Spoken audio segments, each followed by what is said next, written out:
The hardest thing that I've been through that shaped me the most was the birth of my daughter. And when I say that, it's because I had gone through grieving 4 miscarriages. I mean, I finally made it in a pregnancy to 6 months. But at 27 weeks, she was already the smartest person in the room and knew she needed to get out of there. And she literally kicked her way out of me at 27 weeks. And she weighed 2 pounds. She had a brain hemorrhage. She had hemorrhages in both of her eyes. She, of course, wasn't expected to live. She wasn't expected to walk. She was expected to be blind.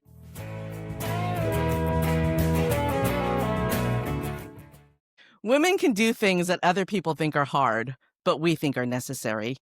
Welcome to episode 300 of Gratitude Geek, the podcast for female solopreneurs who've had something really crappy happen to them and are out on the other side making things happen. I'm Candace Fedority. People assume that the hardest thing that's ever happened to me is my metastatic breast cancer diagnosis 11 years ago, but that is not true.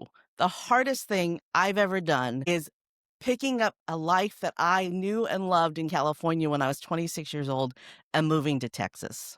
I was 26. I moved to a state where I didn't know anybody to do a job I'd never done before, and I spent the first year crying myself to sleep. But eventually, I met my husband, I met some amazing friends, and I built a life for myself in Texas. And everything I did after that was easy because I did that one hard thing. And all of my guests today have done something hard. Before we begin, I am so super thrilled to announce that Gratitude Geek is now a proud member of Marketing Podcast Network. So listeners will now discover our show alongside other business and growth podcasts. And I am super honored to be part of this community. It's very exciting for the show. All right, so now let me introduce you to today's panel. Christie this is her third appearance on the show. She's a licensed massage therapist and clinical massage aromatherapist who created a unique holistic program supporting women navigating breast cancer and thriving beyond it. Diana Drew Botsford is an author, screenwriter, and TV film producer who co-wrote my favorite Star Trek The Next Generation episode, Rascals, and spent nearly 20 years teaching screenwriting at Missouri State University. Kathi Loftman is a strategist, writer, and possibilitarian who guides founders and solopreneurs through her frameworks like the Ideal Method and the Possibility Factor after a 40-year career in business intelligence. Lauren Roach is an entrepreneur, podcaster, and mental health advocate who left her corporate consulting career at Deloitte in February 2025 to build her wellness brand, The Naked Truth with Lauren. Rachel Allen is a marketer and copywriter and has run her business, Bolt from the Blue Copywriting, for 16 years with clients in 21 countries, writing for some of the biggest and smallest names in business. And Charlene Stewart is a certified power hoop instructor, one of the only certified power hoop instructors in the United States, who turns fitness into a dance party, helping people strengthen their core, improve balance, and feel amazing while building community. And Di Hillstad is a lifelong entrepreneur and co-founder of the very first scrapbooking store ever on Vancouver Island, Canada, who approaches hard things one step at a time. Welcome, welcome, welcome. So I'm just going to go in the order that I see you on the screen. Diana Botsford, what's the hardest thing you've ever done? I think right now is the hardest thing I've ever done. It's accepting that I don't have a magic wand to fix everything. Do you want to share a little bit about it? Well, I mean, at the same time that the world's on fire, my body is on fire. I was diagnosed with MS a couple of years ago, and the amount of driving around and having to go to different doctors is just ridiculous. And just, I don't have 16 hours a day anymore. It used to be 16, 18 hours, no problem. I mean, I could whip out a book a year. I could whip out a script a year. I could go to Antarctica. I could go do a bunch of conventions. I could do all these things. And, I also had a daughter to raise, which in itself is certainly a challenge. And now, there are limits on that placed by my medical situation, but also placed on me because of circumstances that are beyond our control. And I'm not asking that we get into a political conversation, but, there are some challenges going on. And, my daughter lives like 900 miles away. She's in New York, as is my little granddaughter. And I don't have a magic wand to take care of them. That is real. I've never needed one before, and now it's really hard not having one. So this is right now. All right, Christy, going. What's the hardest thing you've ever done? Oh, wow. Like, I think there's several. Um, let's see, being a single mom, someone gave me a new perspective on that recently, and I can honestly say that there were times where I truly was a single mom. Um, going back to school, completely changing what I did. Kinda like Diana just said, right now. I literally just had a huge fight with my daughter, but you still have responsibilities and we still have things we have to do. And you just get online and you do them with people that you love that love you. Like my good friend Kathy Loftman says, women can do things that other people think are hard, but we think are necessary. Well, yeah, like as Diana was talking, I was thinking that the ADHD diagnosis that looking back was a huge asset to me, but in my younger years, but now trying to figure out how to navigate it because I was recently diagnosed within the last year and it's like kind of driving me crazy that the things that I used to just be able to just snap my fingers and they were done. And now it's like, how did I do that? All right, Rachel Allen, what's the hardest thing you've ever done? Ooh, so this isn't something that I've actually talked a lot about online, but about 5 years ago, my husband was kind of out of the blue incarcerated. And overnight, I ended up, I was still running this full time business and having my shiny, happy face on the outside, and also doing the equivalent of a full time business worth of work doing prison advocacy. So thankfully, he came home last week, which is wonderful. I'm delighted. But it's been a hard row for about 5 years. And you are on the other side of it. Yeah. Yeah. All right, Charlene, you have lived an amazing life. You've done so many amazing things. I don't know if we'll have time today to dig into just how crazy your life has been, but of all the things you've done, what was the hardest? It was a toss up between going through basic training, becoming airman in the Air Force. I thought I was going to die having to run. That was the hardest thing. And now I'm a power hoop instructor. But then right now, taking care of my mom who has dementia, having to move her across country twice, bury my father, plan the funeral, and take care of her ailing in her last years.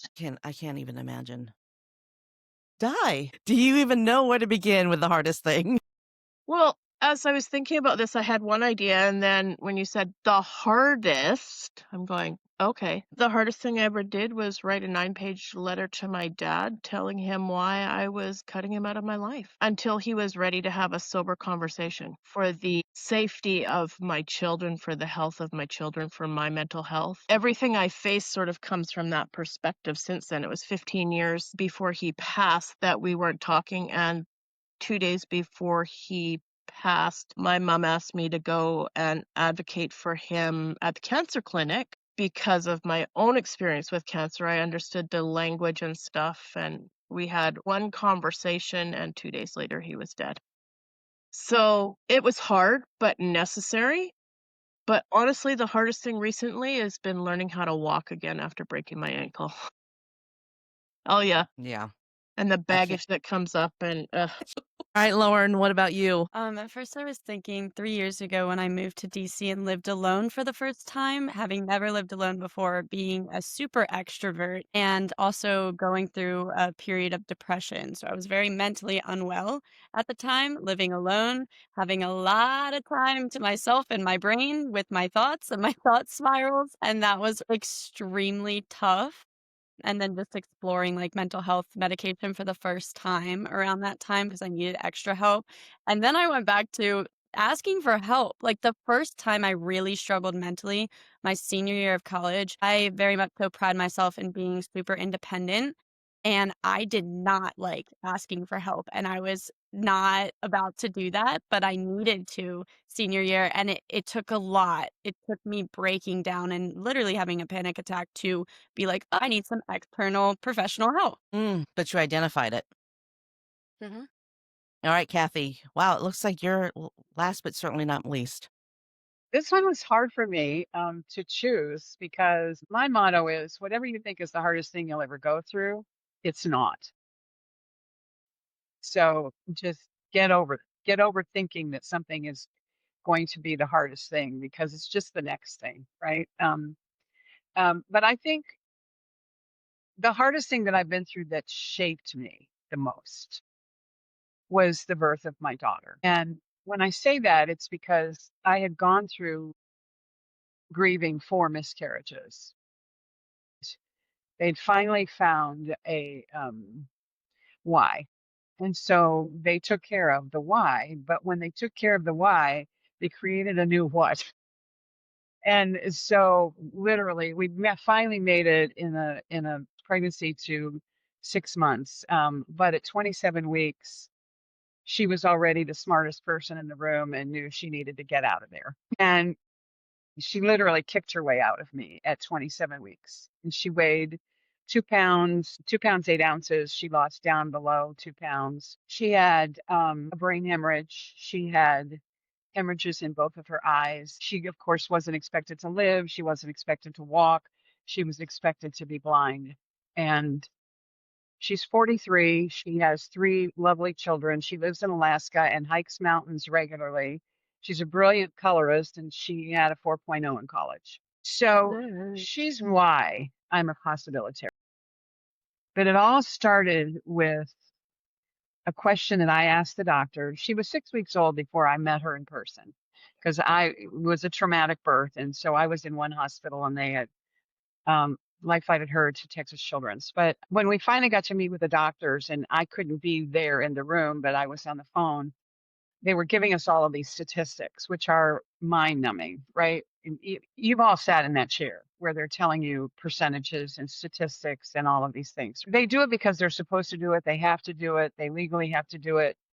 But everybody in this room knows those numbers are meaningless in the grand scheme of things. Numbers are just about a story, and it's about what story is going to be told. And I asked this question when they told me that over 85% of the children born at less than 28 weeks, mine, she was 27, they're born at less than 28 weeks, don't make it. And I sat there for a minute and I said, so 15% of them live. And the doctor was like, what? And I said, I'm choosing 15. Choose your number. And I, from that moment on, became a driven possibilitarian. How do I make it possible to be in the 15% for her? Everything I've done in my whole life has been, what does this make possible? It all comes back to choose your number. I mean, I lived a career in business intelligence, which is all about what? Telling the stories about numbers. It all goes back to that day talking to the doctor about, okay, so 15% make it. How do I get in the 15%? And I think that's my story. But you know what? It was hard. I'm not going to lie. It was the hardest thing because we had to go through many, many, many moments of holding our breath, and it was not an easy time. And she was close to 8 months old before we could get her home from the hospital. That was the hardest thing I've ever done, was fight for my daughter to make it, but not just to make it, but to thrive.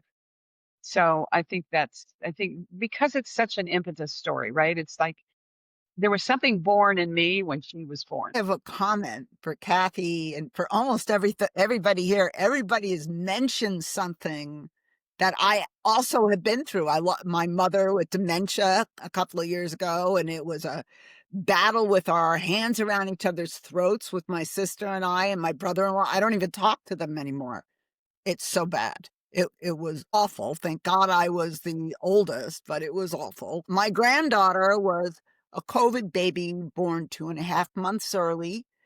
In the height of the beginning of COVID, they said, don't even bother coming to New York. You won't be allowed into the hospital to see her. And she was in, the NICU. That's what they call it. She was in the NICU for like 3 months. And it was, the travel from moving from New York to LA, from LA to Missouri, boy, was that a culture shock. From there to Texas, more of a culture shock. And then to Michigan, which is far better for me and my nerves. But I think that, Kathi, I think you totally hit it, that we have to remind, and maybe this is what separates the woman from everybody else, is that we know this. Most of us know this innately, that however difficult this is, we have to put on our big girl pants and get through it, because tomorrow is a new day. This too will pass. We can get through this. There's this strength that women have that is it's stunning. It's remarkable. So I say to each of you, bravo, man, for going through that chapter and heading into the next one, because that's what it's. Yeah. And I think what Kathi said about if you think this is the hardest thing you've ever done, it isn't. It is so spot on, because half of you said, I'm going through the hardest thing I've ever gone through now. So for those of you who are in it right now, what have you learned from your past experiences that is helping you right now? I have learned patience and to hold on to good memories, that even when we're at each other's throat, I'm asking, who is this woman and where's my mom? I have to go back to old pictures and old memories and hold that dear, because this is not her. And that I'm honored, and I have to keep saying that. It's an honor for me to take care of her when she brought me into this world. Having been this path, I really urge you to also remember that if she says something that hurts on the surface, again, it's not her. Right, She's not doing what she's going through to hurt you. right. Really. Don't take it personally, ever. This was my biggest problem with my sister, and the reason for our fallout is everything personal that came out of my mother's mouth. And it's like, this poor woman has dementia. You Right. can't do that. Love. I mean, maybe that's the secret sauce of being a woman, and that's what helps us to get through things. Mm, I agree. And you know what? The last time I saw my mother when she was awake, her personality had been changed because she was on steroids for pain, and she was very mean. And then the next time I saw her, she never woke up again. So I don't hold on to that mean moment. I hang on to the fun things that we did together and how amazingly hilarious she was. And I just that last time I talked to her can't be the last thing I remember about her. So I hang on to and that's the best advice, Charlene. I'm so glad that you're doing that now. That's Thank so you. important, though. That's what you just said, Candace, is so important. We get to choose. We get to choose. We get to choose what we focus on. We get to choose what we hang on to. And I think that's the thing. I mean, what you just said is so important. And remembering we have the choice to remember the person before, even as we care for the person now. I think that one of the things, though, and you just said it in a way that is not exactly what I'm fixing to say, but it's true. Like, the whole reason that I got out of my former life was because I was tired of somebody else dictating my worth. And in the last year, several of you know that I went through exactly the same thing. And it literally took me about 6 weeks to realize that I had again let somebody determine my worth. And I had to get to the point where I was like, no. Like, the things that that person said about me, the things that that person did, the wages that that person paid me, that isn't who I am. And, I've started doing lots of other things that are helping remind me that there's other reasons that I went into this profession. I'm now doing evaluations for governmental contract for people that are disabled to determine if they need massage services, and learning other skills to be able to do other things with those people, because I went into this because I wanted to help people and not let somebody else. Sorry, this is a women's panel. Not let some damn man tell me how much my job was worth. But the unfortunate thing is that most recently it was another woman who did that.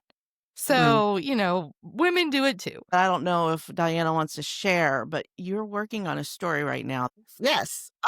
So I am a contributor to this phenomenal anthology series called Heritage. HER is capitalized, right? If you go to heritageanthology.com, every February we do a Kickstarter. And this year, preparation for the of the country. I'm doing a story on the female Paul Revere, Sybil Ludington, who in 1777 rode 40 miles to collect all of her father, who was a colonel for Washington, to collect all of his militia who had been gone on break to go home and, take a break. And what I'm envisioning with the story, she met Washington, and Washington was very grateful for her service because Danbury, Connecticut was burning down. And if it wasn't for getting all the militia back together, the Redcoats would have come in and cut off the entire Continental Army. They would have been grabbed by both sides by the British, and we would have lost. We would have lost the revolution right there and then in 77. So Washington was very grateful to her. So what I'm envisioning is, she was 16 and quite precocious. She, the year before, had used a rifle to put down a redcoat who in the middle of the night was trying to assassinate her father. She was definitely a daddy's girl. Anyway, I could see him saying, what can we do to thank you? And her saying, that's very easy. We need to vote. We're half the population here. We're helping out on the revolution. I don't know if any of you are watching the Ken Burns documentary, but he's taking the time. It's fantastic. And he's taking the time to show how women contributed. We should have a voice. We should have a vote.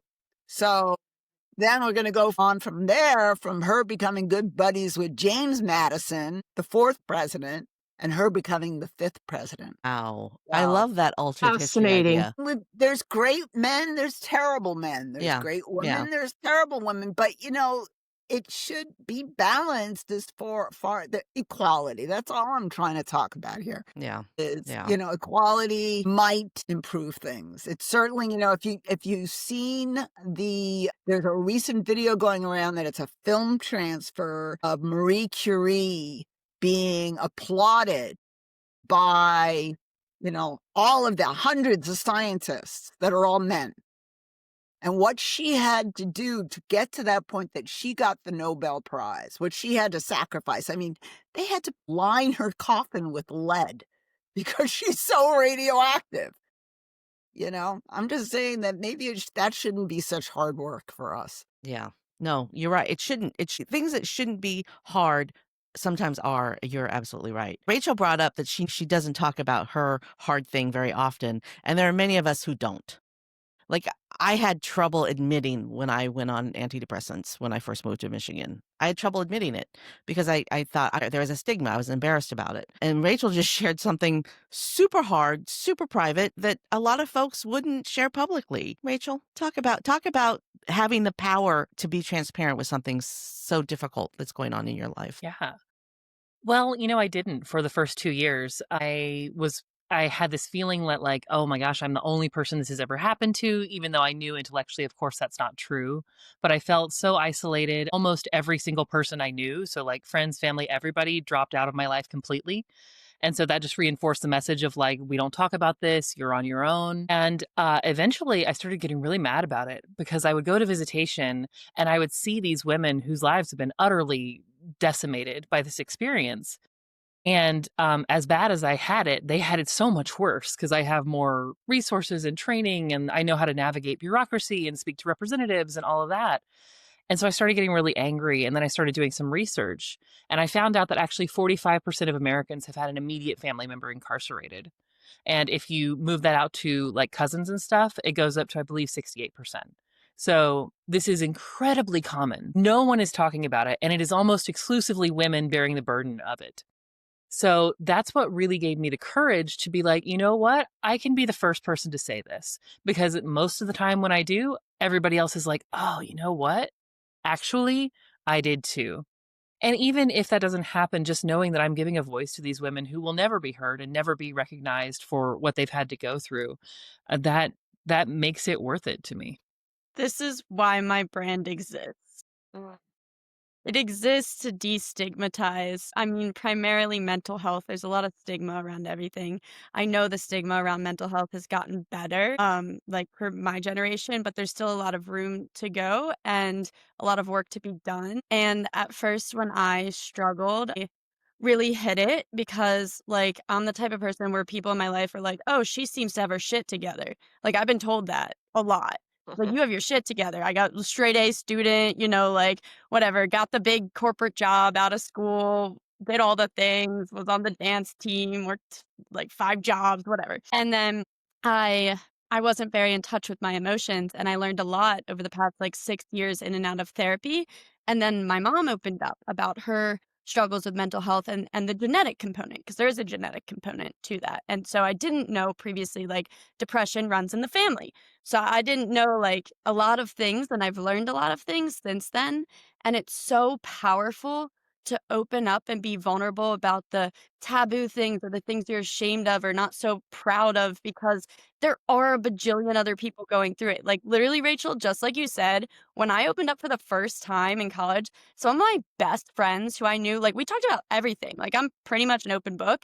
They were like, oh, I've been in therapy for years, or oh, I'm on this mental health medication. Like, oh, I've been struggling with this. And I was like, are you serious? Like, why are we not talking about it? And then when I realized, like, the more and more prevalent it is, and like, we're all humans, we all have brains, like, we all like go through ups and downs in mental health just like we do in physical health.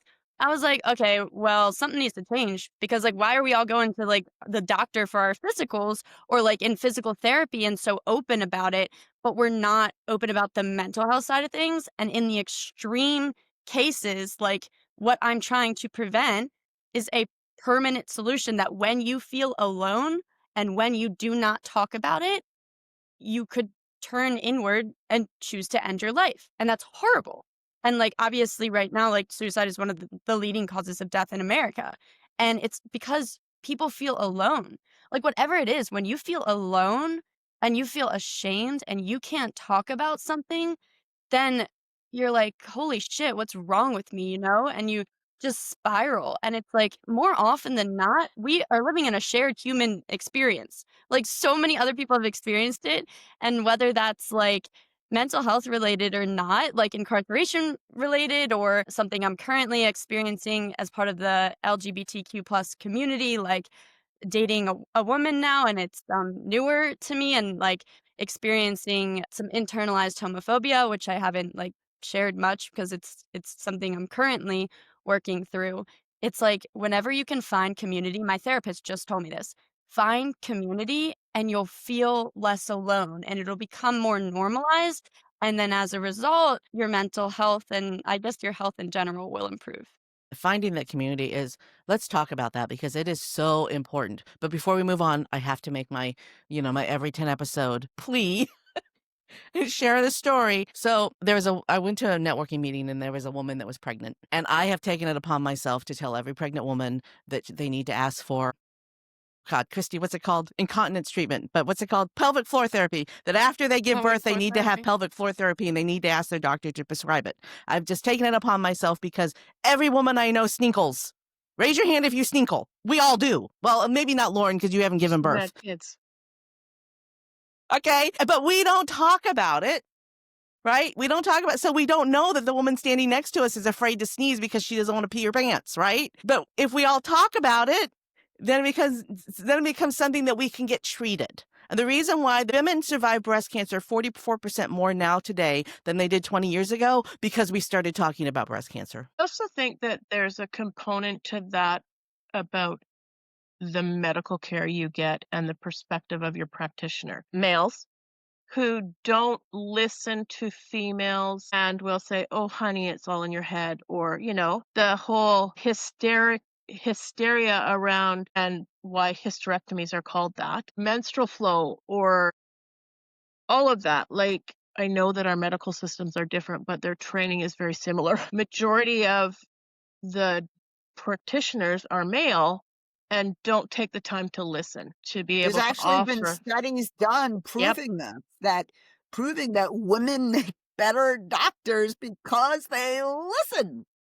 That's it. Yeah. Yep. Yeah. Yeah. I wanted to go back 1 second though to Rachel. This idea of community. What you did was not find a community; you created Yeah. one, and I think this is important, right? Because community is power. What you did, there's always somebody that has to go first. I mean, let's think about that for a minute. Sometimes the hardest thing we ever have to do is raise our hand and say, I'll go, Mm-hmm. right? Even at a networking meeting, who wants to start? I'll go. You know, that comes naturally to some people. It doesn't come naturally to all people, right? You had to get Right. personal in that space and you had to get angry in that space to say enough, right?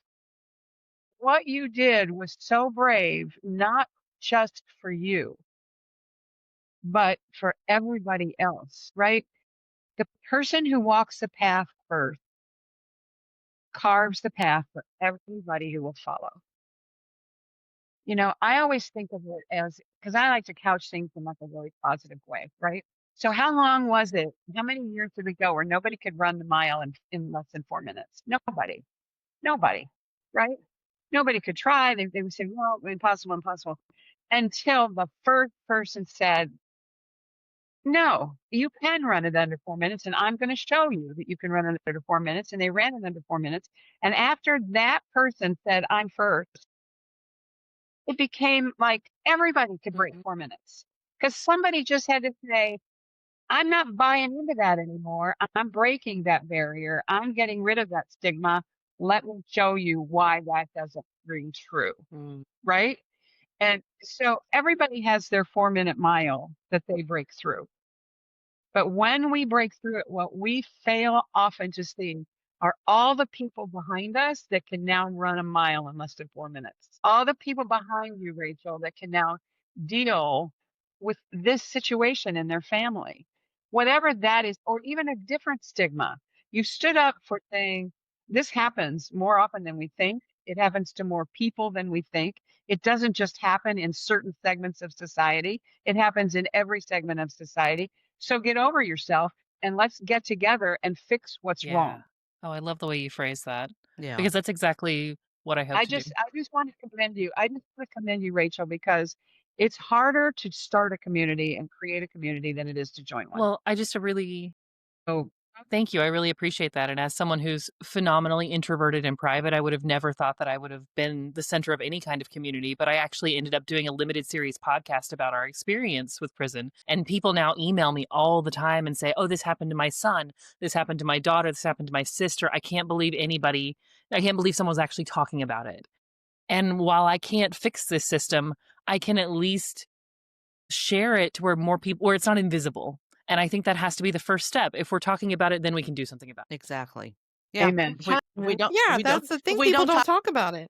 People don't talk about it. I have one of my good friends, her and her husband have been together and had a business for multiple years. And it was only in the last year that I found out that part of the reason that he wanted to have his own business was because his opportunities were limited because he's a felon.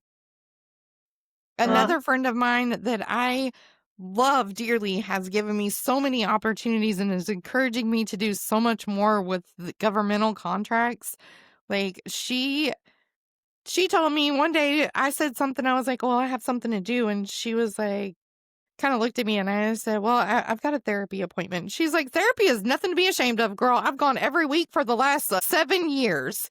She's like, don't you ever let somebody make you feel ashamed of that. Her husband, I found out, is a felon. He just won a $30,000 grant from the prison to entrepreneurs. Now they're working on, they've been in classes all week this week, multiple hours of classes to learn how to do, she has group homes for disabled individuals.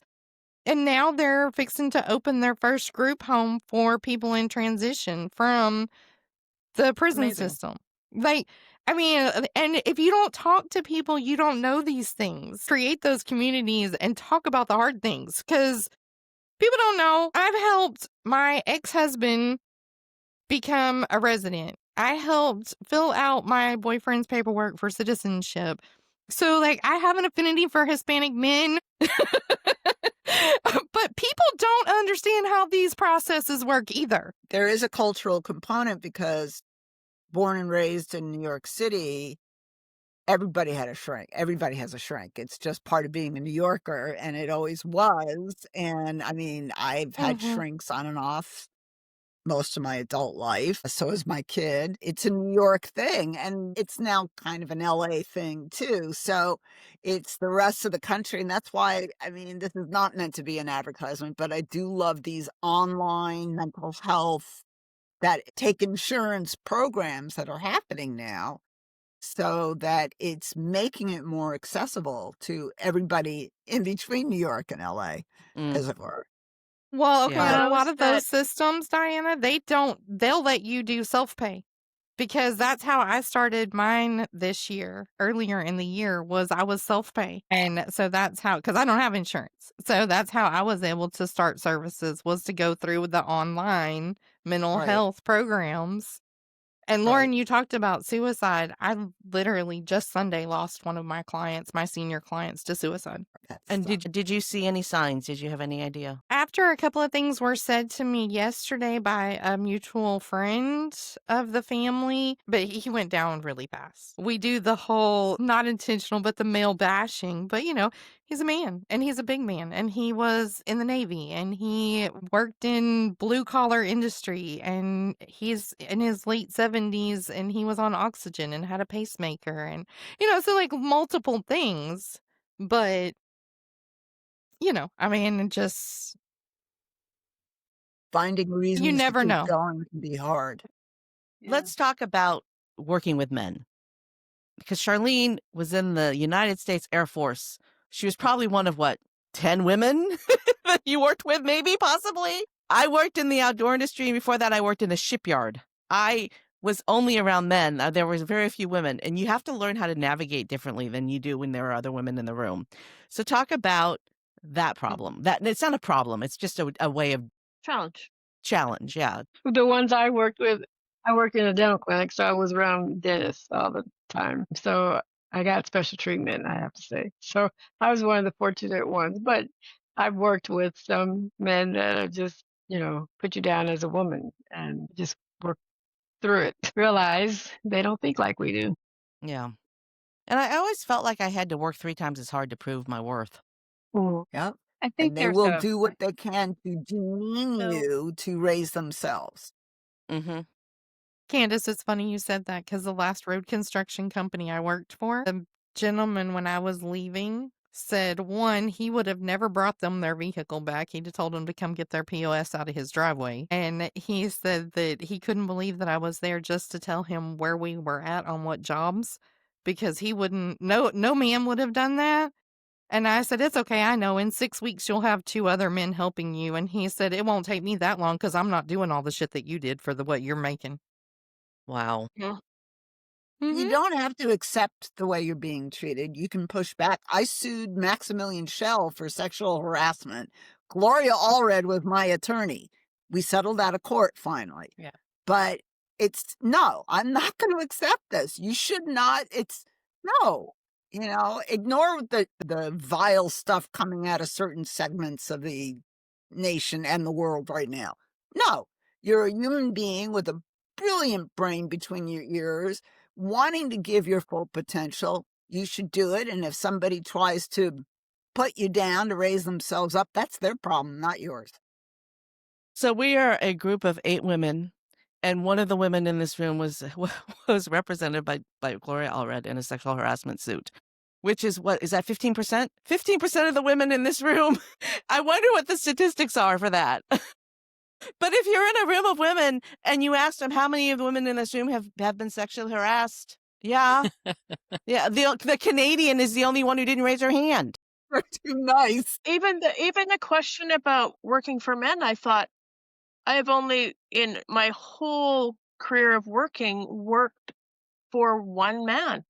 Like, I went from high school to a small bookstore it was a husband and wife, but she was 110% in charge. And that was the basis of my work experience. Then I went to manage a fabric store, all women. Then from there, I went to a circuit board factory and the men, and I left there after 2.5 years because I wasn't going to lie for the alcoholic boss that I had who was taking 4-hour lunches, and told that to the owner. And he goes, "You're the first one that's ever said anything about that." And I Wow. said, "Well, I'm Because you not putting weren't a up with good that old crap." boy. And it wasn't very long after that that the company was sold and redone because the internal workings was not healthy. But my brain's going, it fascinates me how the working for the women gave me the guts to do that. It also triggered a whole bunch of personal stuff because I grew up in an alcoholic home, and I don't take that kind of shit because I didn't take it from my dad in the end. But it was fascinating how paths lead you, and sometimes you just go, "Oh, I never thought about that before." Can't believe it's time to wrap up. So we have 2 questions left, and they're both for everybody to answer. If you could go back and tell yourself one thing Ooh. before all this started, what would it be? I would say you're not going to regret it. Like, you made the right choice, because I knew I was taking a hell of a gamble on this, and I am delighted with how it's turned out. Diana. 2 things. First off, save more money and don't settle. Keep pushing. Christie. It's all going to be okay. Charlene. Just keep going. As time goes by, this too shall pass. Di. Show up even when you're doubting yourself. Lauren. There are infinite possibilities you didn't even know are a thing that are in your future. Truth. The youngest person in the room said that. Kathi. There's always at least a third choice. The thing I would tell myself to go back through all of it is you're going to have a wonderful husband and a beautiful daughter and a beautiful life.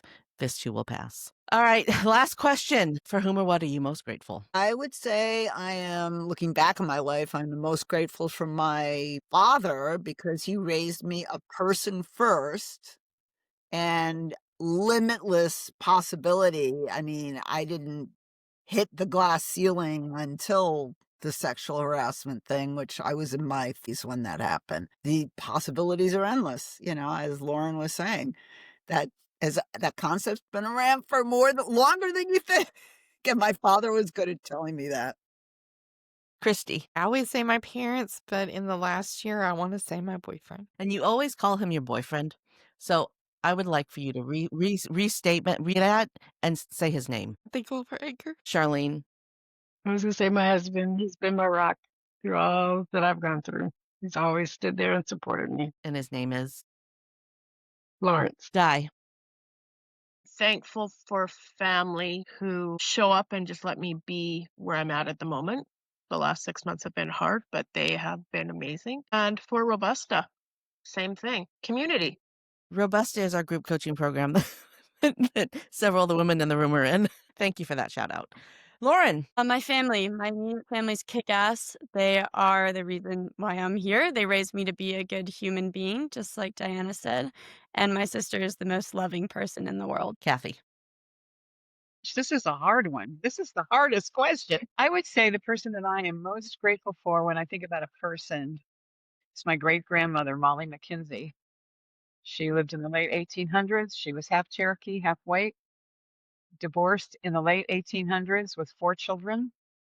And yet she managed to run a business, open the first bank account in the first bank when women were allowed to have bank accounts. And she was the one that walked the path that carved it for me. My grandmother divorced her husband in 1898. We always think that divorce never happened. Because it it did. wasn't talked about. Uh-huh. We're back. Because that's like a big thing right now, like with the Gilded Age is getting into that. I don't know if you watch that show, but that's like the whole through line going on is how women are perceived back then in the 1800s when they're divorced. Yeah, because see, for my great-grandmother, everybody would have said that being half Cherokee, being the half-breed, which was the horrible term that they used, would have been the worst thing that she had to carry. Yet being half Cherokee meant her father, who was Cherokee, believed she needed education because in the Cherokee tribe, the women were educated. In the Cherokee tribe, the women could inherit property. So when her father died, she inherited his property. So what everybody else thought was the worst part of her life turned out to be the turning points of her life. We have so much It's to kind learn. of appropriate to what we've talked about today. Yeah, it is. Oh, wait, here's Rachel. Hold on. What It's was the okay. question? The question is, for whom or what are you most grateful? Honestly, I'm grateful for my now self. If I think back then, it's like I had this like strong present self pulling my past self through, and I am so grateful for that. Love that. Great answer. I am so grateful for the hands that I just saw clapping. Oh my, I had no idea that I was going to cry. I would like to Oh, I thank each expected to. I would like to thank each and every one of you for being here today, and listener, thank you for listening to 300 episodes of Gratitude Geek. I didn't know if you had asked me 30 years ago what I wanted to do with my life, or 50 years ago what I wanted to do with my life, being a podcast host would not have been on my radar. But I am so happy and so grateful that I was given this opportunity and this platform. So thank you for 300 episodes. And there are at least 25 more booked right now. So this show is not going away. Yay. Thank you. Thank you for tuning in to Gratitude Geek, the podcast for female solopreneurs over 40 who've been through the ringer and are on the other side. Our theme music is by Rev Brock and So Lily. Make sure you check the show notes, because every single one of our panelists has links and their bio and their description. All the good stuff we talked about will be in the show notes. This is episode 300, gratitudegeek.com 300. I've been your host, Candace Rodarty. Stay groovy, my friends. Stay Stay groovy, my groovy, friend. my Stay friend. groovy, Friends.